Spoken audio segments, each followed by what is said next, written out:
How's your Saturday going? How's what, sorry? How's your Saturday going? Oh, well, had the kids this morning. Harrison KO'd his shin on the side of the decking, so he's been in a wimpy mood all day. So, yeah. Nothing that Paw Patrol can't fix. Nothing that what can't fix? Paw Patrol. Paw Patrol. Good old TV. We don't usually do TV during the day, but I was like, you know what? He's hurt himself. Whatever. It is what and it's miserable out there. The kids some enrichment too. Yeah. Some fun stuff to do. Yeah. Or I said the Reject Shop has some cheap, tough toy. Look out for the chewy red chewy bone. Yeah, look, I kind of I worry about the quality of some of the stuff from the cheap shops as to what they're actually made of. So I guess just do research on those ones. I don't buy my dog's toy from the cheap shop. The only one that I love is that Oinky Piggy one. You know, the one that goes coink coink, like the little. Oh yeah. I think they're at Coles and supermarket. It's one of Ali's favourite toys, but yeah, they're popular. I think it depends on the dog. Whether my guys will just pull stuff apart, shred it, and spit it out. They don't swallow stuff. And even if I spend $40 on I won't name brands, but a well reputable, good quality brand, he'll still rip pieces of plastic off it. So as long as they're not swallowing it, I guess it depends on knowing your dog and whether they're destructive or going to swallow things or whatnot as well. What stuff to use? How are you? So Laura and I actually just went through a couple of things that we wanted to chat about today. So I guess we'll get started in that. Do you want to start with kids and dogs? Yeah. I see that Laura just said she's played Hungry Hippos for breakfast again with Milo, and that's one of the ones I stole. I stole Hungry Hippos. I love it. It's the Hungry Hippos board game, puts the biscuits in it and pushes it, and the dog's got to try and get the biscuits while the Hungry Hippos are trying to get it. It's kind of cute. Awesome. Are you playing with the kids? You got kids, or is that kind of a... No, just I bet she'll do it or family will do it. And so yeah, I've told as long as your dog doesn't resource guard around people, obviously, and they're not going to get frustrated. Again, disclaimers just in case, but if all's okay there. Yeah. I get worried. When you see the worst of what can happen, I think you start to get paranoid every time you say something. But if your dog does this, don't do it. So I guess that leads on well to kids and dogs. Look, I just wanted to talk about this a little bit, and not necessarily, I guess, just with kids as well, but just body language in general. And I think the labels that we tend to put on our dogs and their behaviour. You probably see on my post this week on my page, I've talked a lot about the labels we put on dogs and trying to almost impose these human ideas on what our dog's behaviour means. Like, they're doing this because they're guilty, or they're doing it out of spite, or they're stubborn or something like that. And I think it's important to kind of look at behaviour for what it is rather than putting labels on it. And body language is the best way we know what they're thinking. So I guess becoming really fluent in body language, and especially if you've got kids around, you really want to know stress signals, because a lot of dogs are very tolerant and they let us get away. A lot of the videos I watch on YouTube, I look at and I think, oh my God, that dog is so tolerant. And they're lucky for now. But, a lot of dogs that I see would probably turn around and have a go before too long and have a bit of a nip. And, young kids are the number one victims of dog bites. And it's, probably because of interactions that we should have interrupted or intervened in before, like climbing on the dog or annoying them when they're trying to eat or taking things off them, leaning on them, getting in their face, pulling up on them, that sort of stuff, that we see a lot of stress signals in dogs, and we just think, well, they're tolerating it. Sorry, was Mel saying my audio is not good? I think mine. I'm going to put my hair thing in. I can hear. You can hear me okay? Yeah, I can hear. Yeah. So, I guess that was something that I just thought was worth talking about. I don't know whether anyone has any questions around that topic or has got kids with their kids at home with dogs and is worried about any body language that they're seeing or anything like that. But yeah, I guess you're probably more the expert. You've got kids at home, so you probably do a lot of management stuff with kids and dogs. Look, I guess I'm getting loads of inquiries about puppies biting kids at the moment, and loads of how do I manage this? The puppy's running and chasing the kids, and I can't get them to stop, and it's actually drawing blood and all these kinds of things. So I guess puppies tend to see kids as like playmates because they are very playful and they're very high energy, and they run and they play and they scream and whatever else. So I guess the biggest thing I think you wanted to raise was about the body language that sometimes the dogs display when the kids are around near, and Jazz is a bit echoey, but not too bad. That's weird. Don't know why. Maybe I should disappear like I was doing last week for 100 times. By swiping my mouse. I don't know. These mouses somehow, if you push it, like anyway. So what was I saying about body language? Body language, yeah. So people are thinking that it's cute that their kids are actually cuddling the dog or lying on the dog or jumping on the dog or whatever. But the dog's giving off all these stress signals. So yawning is a really typical one as well, like yawning, whale eye, licking of lips, ears pinned back, even just like a little bare of the teeth. That's all warning signs to say that they're not that comfortable. So I just wish people would understand that, you know, there are all these signals that the dog's giving off, and that, you know, if they aren't getting heard, then they will go to the next level, and that's unfortunately what happens a lot of the time. Sarah says, we're not kid friendly, but we currently can't socialise with friends with the kids. Nessie sees tiny humans as dogs to play with. How do we reduce her excitement? I actually just did some stuff with my kids as well. So I teach the kids to place the treat on the floor in front of the dog's paws.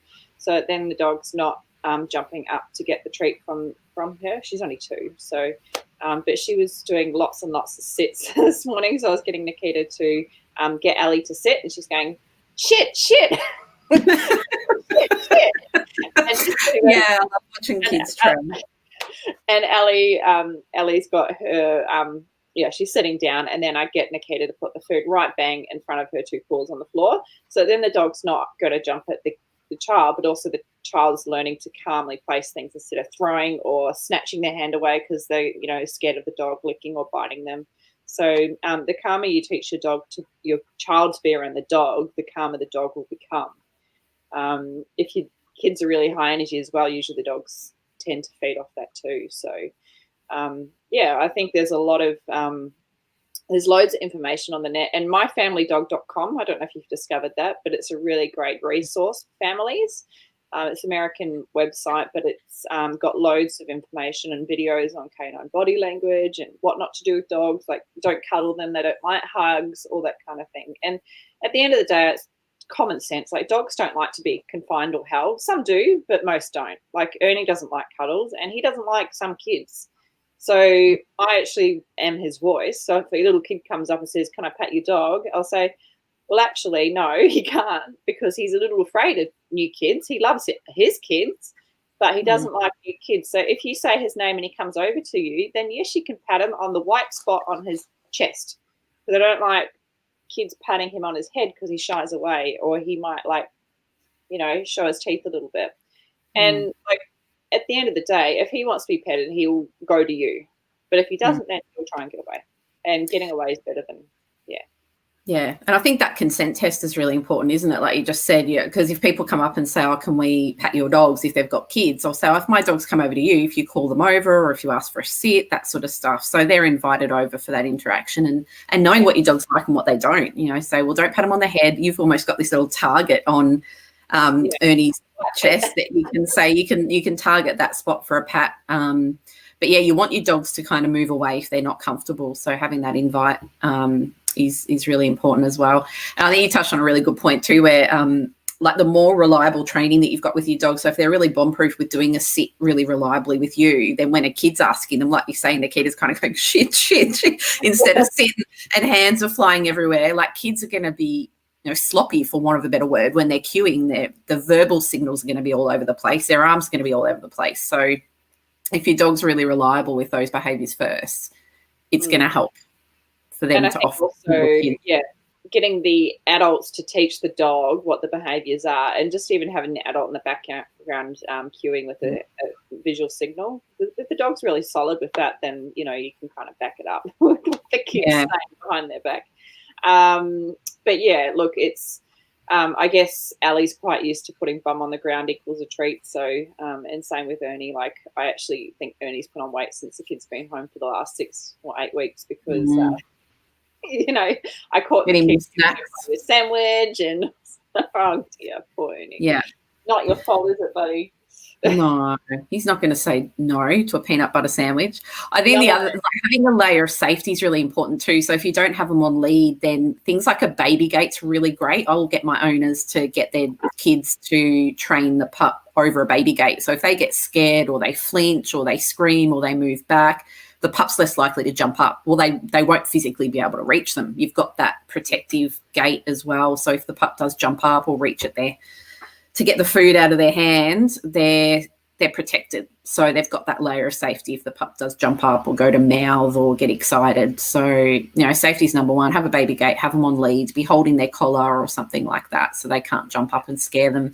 Reinforce down low, that sort of stuff. Less hands in the mouth, reinforce to the ground, throw treats, that sort of thing. And lots of alone time. So not having the kids all over the puppy all the time. Let them have their own space because they do need their own space. They get cranky otherwise. Yeah, they need to have some alone time for sure.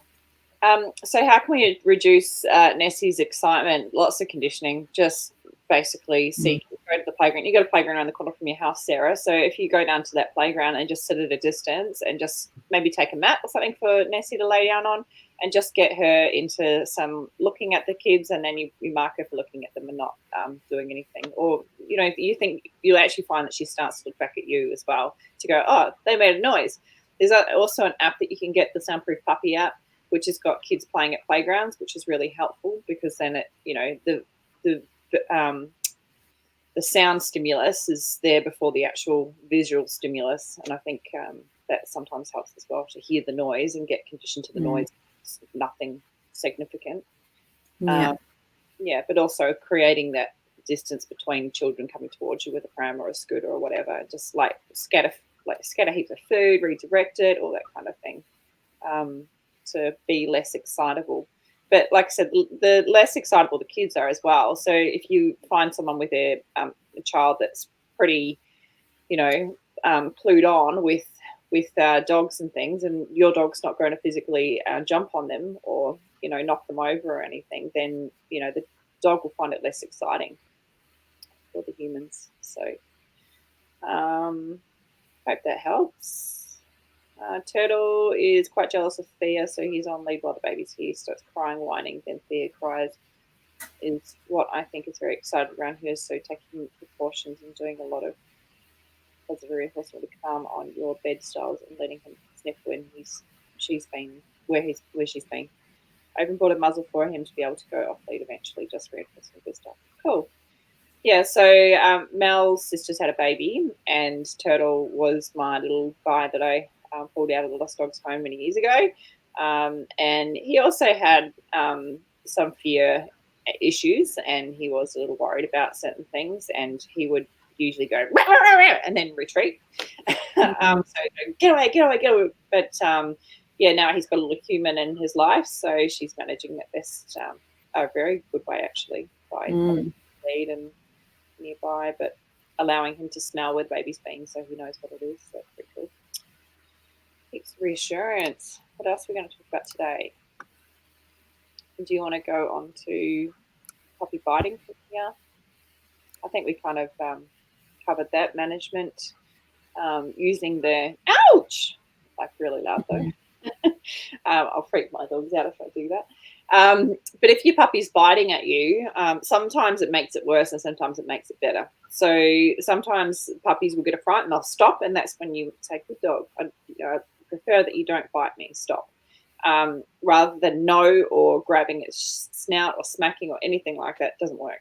So some unfortunately, some trainers out there are still recommending that you whack them under the chin, and then that makes the dog scared of your hand every time you come near. So definitely don't do that. Don't hold your puppy's jaw closed. That's cruel. That's not fair. And redirecting to toys, obviously. Let them know what they can chew, because all they're wanting to do is play with you, and that's how they play with the litter mates, right? Did someone say something? Hi, Zoe. How are you?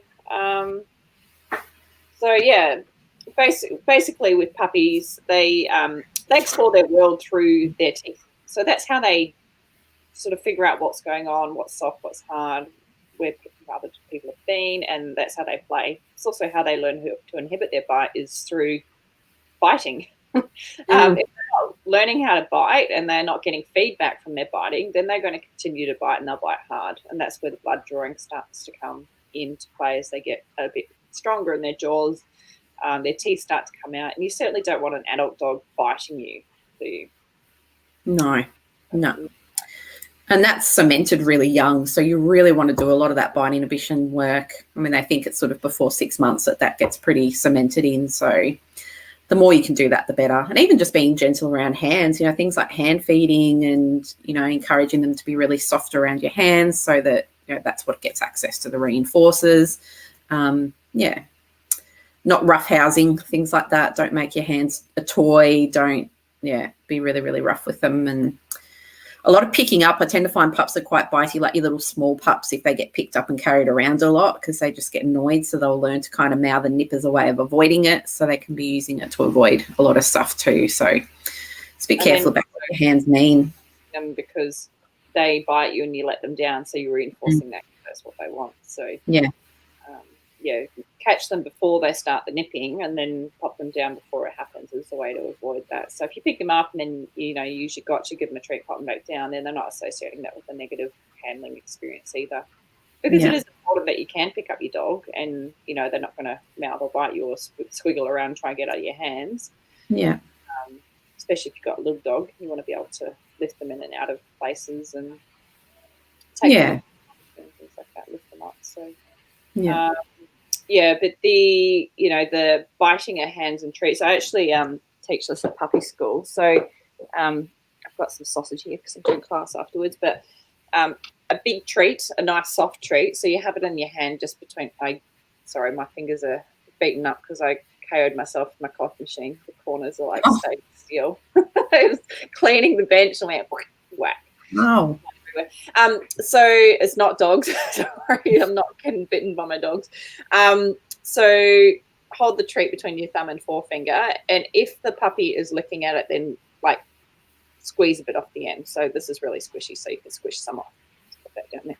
So if you're feeling puppy teeth, I teach people to turn their hand in so that the puppy's got the back of your knuckles, and as soon as you feel a lick or something, a nuzzle or something rather than the teeth, yes, and then you swing it around and you give them a bit of a treat. So then you're teaching them, do that a few times, repeat that, and then once they start to lick and instead of biting at your hand, you can start to release more and more and more, and pair the word gentle. So when your puppy's getting a little snatchy, you turn it gentle, and then you give them a treat for being gentle instead. And sometimes that helps with puppy mouthing as well, because they don't know that they've hurt you, but ouch, and then you can say, here you go, gentle, and then they start to think about what that cue is. And that's awesome for if you've got kids too, learning to be gentle taking food and being really gentle around their hands so they're not snatchy, and good impulse control exercise, good for kids. It is indeed. Yeah. Anyone have questions?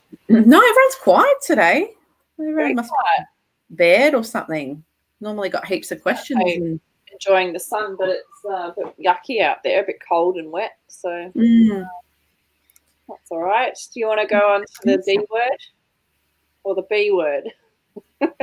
I don't know what they are. I'm a bit nervous now. We're going to talk about body language, but you also brought out the dominance theory. Oh, dominance. I'd use that as another label, but yes. Well, it's a word, isn't it? Oh, it is. I actually started writing up because next week's puppy class is about the myths of the dominance theory and stuff. So I've started writing something up about it, but I also found, I'll just see if I can find it actually and post it up.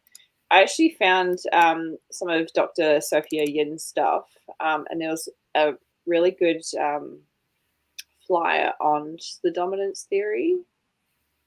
Where is it? Let's see if I can find it. I thought it was a really great one to share, and I'll certainly be sharing that with some of the clients. I think the thing with dominance that is the key thing I want owners to think about is that it's not like a personality trait. Like I hear it thrown out as some explanation for everything that they don't like in their dogs. Like they're not wanting to get off the couch. Pardon? They're humping my leg. Yeah, that they're humping me. They think that they're the alpha and I'm not, or they won't get off the couch when I ask them to, therefore they think they're dominant, rather than just, well, they're humping their leg because they're highly aroused, or they don't want to get off the couch because they're guarding it because they're comfortable and they don't want to get down, and aggression can be a way of avoiding it. So, rather than stepping back from the behaviour and thinking what's the function of the behaviour, rather than labelling it with, well, my dog must have this personality disorder called dominant. So it's not, they will dominate resources. Dominance relates to who gains access to a valued resource over another. So if there's one bone and two dogs, whoever wins preferred access has dominated that resource. But it's such a fluid and changing thing. Even in my house, like if Lil's got a toy, Benny will go and steal it off her. But if he's got food and Lil comes over and steals it off him, he'll back away. So it's kind of two different resources, two different relationships. So it's kind of like, who would you give that hat of dominance to? It's fluid and changing as well. So it's not a stable thing, and it's not something that we should use as an excuse to use really harsh methods on our dog to kind of bring them down a peg. And I think that's what it can often lead to as well. Their owners will go, oh, they think they're dominant, so I need to pin them upside down on their back, or I need to do all of these kinds of really harsh methods to their dog as a way of teaching them a lesson, kind of a thing, which is just fraught with risk, and it's just not relevant to what's more than likely going on with that behaviour at that particular time, especially around things like food. Got a couple of cases at the moment where the dogs are extremely dangerous around food because they were told, your dog thinks they're the alpha over food, you need to grab them off it and pin them down. So of course now the dog's just been reassured that yes, you are a threat over food, you're going to come and take this off me and be really aggressive and harsh about it too. So now these dogs have got really significant bite histories to faces and things, like really, really horrific cases. So it's so dangerous to kind of come in and approach your dog in that way, like you need to dominate them, because you just... It comes down to punishment can cause aggression because the dog has no escape from the punishment. So if you whack your dog every time it sees another dog, how's it going to react to you when it sees another dog? Yeah, well, depending on what kind of punishment you use, I guess, but if it's that positive punishment, it's not, positive not meaning nice, positive as in adding, your positive harsh aversive, like your shock collars, your correction chains, hitting, smacking, but you can still punish dogs through removing things that they want. It's kind of like the same you do with kids. Well, you can have your iPad, or you got to have a timeout, as opposed to I'm going to smack you. You're not going to have TV tomorrow. Still punishment, but it's through removing something they want, so it's less aversive than adding something harsh. So it's a very contentious topic, but I think it's how it's used, the context it's used, and what it's used as an excuse for really needs a lot of education around it. And it's a label that doesn't help with our training. If we just go, they're doing it because they're dominant, well, what does that look like? What does that mean? How do you train out dominant? You can't. That's when it leads to, well, I need to hurt my dog, or, something to teach them a lesson. So all of these things, like where they sleep, or if they're in the bed, or if they go through a doorway first, or if, they eat before you, then it means, it's just all rubbish, and, it needs to be thrown out the window. And it mainly comes down to routine, and unruly behaviour is labelled as dominance, and it's just, it's not. It's just what you've taught your dog. So if your dog's, if your dog is pinning your child down and standing over them and growling, then it's not a dominant behaviour. It's more an aggressive case of behaviour, which is the rule. Control, can be bullying, can be, they're uncomfortable with their behaviour, so they're trying to pin them to make it stop. You know, there will be a function. It's not dominance. But there is another function of it that we need to work out. Because if you go in there and punish that, then you're going to make them hate the kid even more, because they're like, well, you also predict me getting in trouble. So, you know, likely a lot of stress there as well. But, yeah, that's interesting. It's like, yes, we do need to, leadership is important, boundaries is important, having behaviour consequences are important. Doesn't mean they need to be hard, but, you know, you can still have rules in your house and boundaries just like you will with anyone. You certainly shouldn't be letting them do anything, whatever they want, when they want. But it doesn't mean that it's related to dominance. No. Does anyone have any questions? Come on, people. Just popped a little post out to say, anyone have any questions? It'll be a really short one otherwise. You can prepare for puppy school. I've been doing some, you can prepare for puppy school. I just did a pre-Mac recall session with Benny before at the park and done a post about pre-Mac. Cool. How'd he go? Yeah, good. It was the first time I've done it. So I was using his ball, recalling away from the ball and then being released to get it if he could recall away from it. So it was hard for him, but. Just thought I'd pop this one up. So fear, recognizing fear in dogs as well. Can you see that okay? Yeah. Yeah, cool. Oops. I need to go like that. It's probably a better way of doing it. And I'll remove that banner. Hide the banner. Cool. Yes, this is one of Dr. Yin's flyers that she's got. So understanding body language of fear. So we've got slight cowering and major cowering. And then we've got some subtle signs of fear and anxiety. So lip licking is one of them. A lot of people don't really understand this one. You see my mouse on there, but it would have to be the one I see the most, lip licking. Yeah. Very, very subtle. And sometimes it can be quite full on, but it's mostly pretty subtle, like a little. Most dogs will do it. All the stressy dogs I see, it's probably one of the most common ones that I'll see. And yawning. That's an indicator. Yeah, and yawning. Yeah. Panting, like just is when they're sort of starting to panic a bit. That kind of behaviour comes when they haven't been for a big long walk. This one here where the brows are furrowed, so it's just a bit worried. You can see like, this kind of squishiness in the ears, like, not too sure. Moving in slow motion and a paw lift as well is another one. So really slowly moving is a sign of fear. The yawning, which we went over, the dogs aren't usually tired. Hypervigilant, this one's quite common as well, where they're constantly scanning and looking and like ignoring food and kind of, just frantically panicked, thinking there's a threat around me somewhere I need to worry about. And suddenly won't eat. So a lot of people say to me, my dog's not food motivated outside the home. So maybe this is something that you need to sort of look at, is whether the dog is a little fearful, a little stressed, a little anxious. If they suddenly won't take their treat, might mean that they're a little fearful. Even if it is something of high value, sometimes dogs will snatch it and then quickly go back to what they were looking at as well. So they'll quickly bite it out of your hand and run away. Moving away from the treat, like trying to get away, or zigzagging, tail goes down, they go quite low to the ground and they sort of pacing back and forwards. Laura said Milo nuzzles frantically when stressed and rips up cardboard toys like he is. It looks like he's playing. That's a really, really good point, Laura. And I love that, because I don't know whether you can bring up another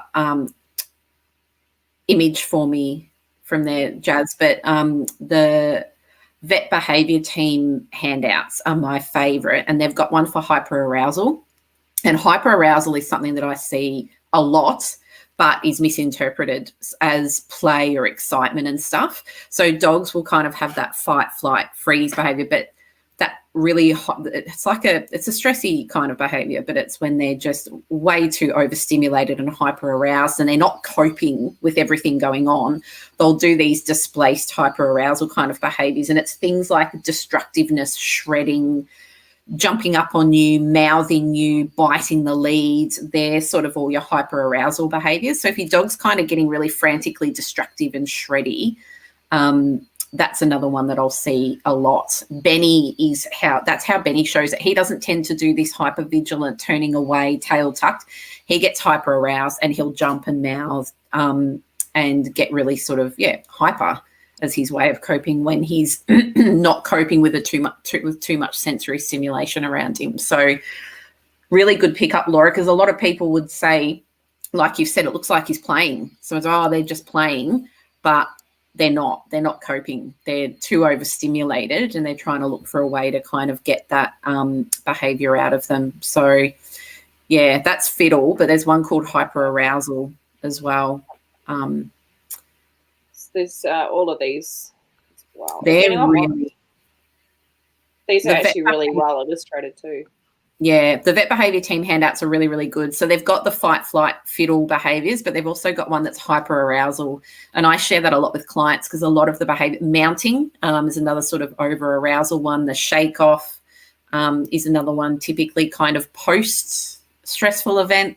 The sniffing, like sniffing around out of context just to kind of try and get a break.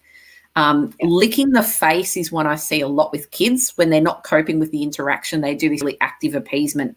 Lick, lick, lick, lick, lick around the face. Every video I've watched that with dogs and kids, there's a hell of a lot of licking around the face. And it's not, I love you, I love you. It's a kind of a lick, flick off kind of appeasement, stressy behavior. Sniffing and sneezing. Yes, sneezing's another one as well, which we don't typically think of as a bit of a fiddle stress behavior. I mean, they're natural behaviours, but it's more the context that you're looking at. You know, is it out of context for that situation or not is what you want to be thinking of. But definitely the vet behaviour team are the handouts that I give all of my clients because they're just really, really, I think Lily Chin did all the images for that. They're just really, really good. But, yeah, the hyperarousal one is a good one. Cool. I had a question from Michael. Goldie. It's a Goldie. Gets distressed when he's left alone, 10 weeks old. I want to teach him to be okay alone. Breeder suggests leave him in his crate and let him cry it out. No. Bad breeder. A naughty breeder. We don't want to let them cry it out. Definitely not what we want to do. We know now that doing that creates attachment issues, and I literally just did a consult this morning for exactly the same thing, and one yesterday as well for a Groodle puppy with separation barrier frustration. So I guess the key things that I'd mentioned to these owners is if we let them cry it out, we're conditioning that being separated from you feels distressing, whether we like it or not. Classical conditioning is happening. So, there it is. So we don't want to condition that being away from us feels stressful and makes your puppy cry and scream and stuff because we're just building them up into such a panic and a stressful emotional state at being separated. Mounting lipstick is another one. Benny he really does. loves you. Yeah. Jumping and mouthing, excessive friendliness. Yeah. So that's another. Really this one here is one that's quite often misinterpreted as the jumping and mouthing. Yeah. Hands and bums. Like, you know, people think it's aggression or he's trying to bite me, but it's not. It's, unable to cope in certain circumstances. Yeah. So, look, dog, I wish they could just tell us what was going on because that would be great, wouldn't it? Yeah. With Michael's quote, I shouldn't say bad breeder. That's bad. I'm sure the breed is great.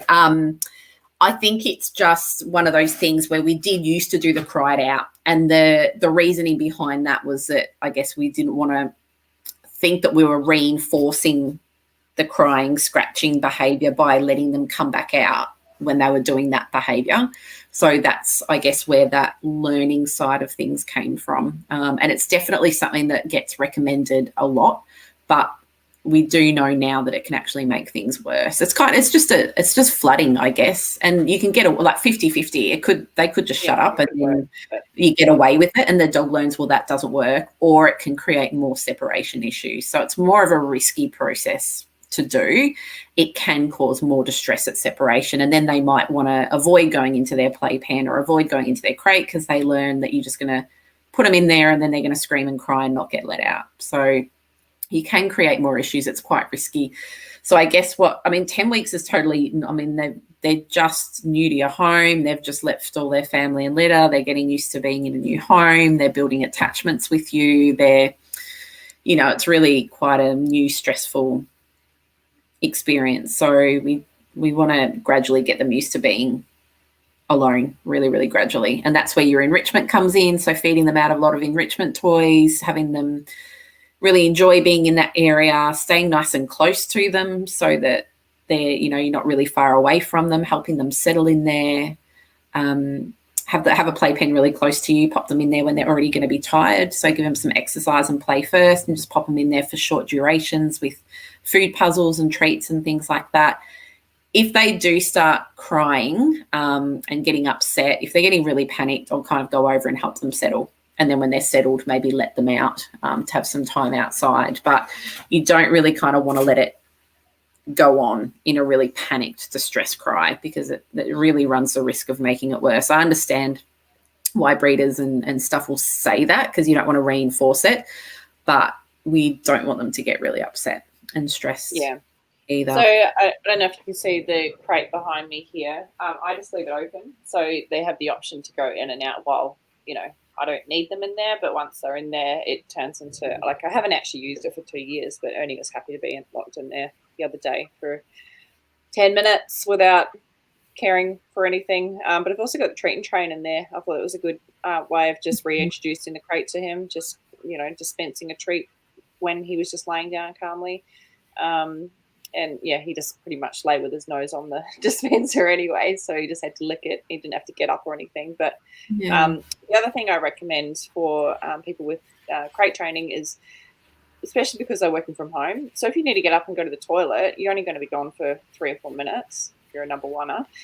If you pop your puppy in there with a pig's ear or something to chew on and go back 3 minutes later and just open the crate and walk off, they will start to understand that actually, it's not a bad thing to be stuck in the crate, and Dad will come back. Because if you just lock them in there for 8 hours, then of course they're going to get stressed. They're going to start crying and pouring and actually, And I think Michael's done really well there, recognising that, he's concerned that it might affect the bond and trust, and I think that's a really good pickup. So he's obviously picked up that his pup's not finding that a positive experience being in there. So if he's kind of associating, well, Dad's going to put me in there and trap me in there and shut me in there, they will start having a negative association with you maybe trying to pick them up, because that predicts going in there, and they can try to avoid it, or they might have a negative. I see a lot of crate training be a not pleasant experience, and then they're trying to avoid going in the crate or not have the door shut because they've just sort of been flooded and learnt that if they get distressed, no one's there to help them. So we do want to have a really sort of trustful relationship with our pup and help them gradually get used to it, really slowly build up that duration. But it's totally normal at that age that they're just getting used to it. So try and not let them cry it out if you can, because it can be negative for them. Just gradually build up over time and little small separations. Yeah, cool. All right, well, I think I'm gonna Mel just says, is tail chasing overexcitement hyperarousal? Yeah, I would say so, especially with Turtle, and quite often a sign of where he's potentially grown up. Sometimes, it can be a compulsive behaviour too. So quite often dogs that are confined to a small space or a cage, they will quite often spin without realising they've got nowhere to walk, and it becomes a bit of a habit. But also, compulsive disorder if they are chasing their tail, especially, or biting their tail, or trying to catch their tail. But a turtle definitely does it when he's excited or overexcited, because he doesn't know how to cope, so he just spins in circles and tries to get the little end of his tail. His little pink tail, so curly. But cute. All right, I better get ready for this puppy school in 15 minutes. I'm sure they're probably starting to get waiting for me and Ernie. I need to load all of his enrichment stuff to show everyone. And heaps of fun. Good. Yeah. The rest of your day. Yeah, you too. And say hello to the fur babies. I will. They're sleeping like the kiddos. Oh yeah, my two. Ernie's just no. Wake up, Ernie. You got to take puppy school now, bud. Oh, I'm tired. Ernie. What? Just turned his head. That's it. What? That's what I do. Hey, big boy. All right. Have fun. All right. No worries, Laura. Puttyfoot. Is it Puttyfoot or Puddlefoot? Puttyfoot. Putty. There's no L. I used to say Puddlefoot, and then I realised there was no L, so it's Puttyfoot. Good luck, Michael. Let us know how you go with your gorgeous puppy as well with the separation stuff. Stick at it. It's not easy, but it takes time. But yeah, good on you for trying to do it well. Also, Michael, we can send through some videos as well if you just shoot us an email. Either of us, we can just send you some stuff on crate training just to get you on the right track, because there's so much information online. Yeah, whether it's crate or puppy pen or baby gates or whatever you want to use. Yeah. And now I feel really bad for saying bad breeder. I shouldn't say that. Bad breeder. Like I'm a positive reinforcement trainer too. I shouldn't say I'm being reactive. Must be down, turning me into a grumpy old woman. No, well, some breeders are just, so set in their ways, and that's just how they did it with their dogs, and it worked for them. But, yeah, and I think it is just different industries that you work in too. I mean, you're going to hear vets say different things too. And then I have a behaviour hat on, and then other people have breeder hats on, and other people have vet hats on when we see behaviour. So we all have different filters that we look at it through. It doesn't mean anyone's right or wrong. It's just different. Yeah, different ways of doing it. Yeah. Also, guys, please head over and like our page. Laura at Laura My Dog Training and me at Loose Leaf Pets. And we'll see you around. Have a good weekend. Stay warm for all those in Melbourne. It's freezing. Yeah. Say hi to all the cute little puppies for me. I'm jealous. I will. I'll take some photos. Yeah. So bye. See you guys. Bye.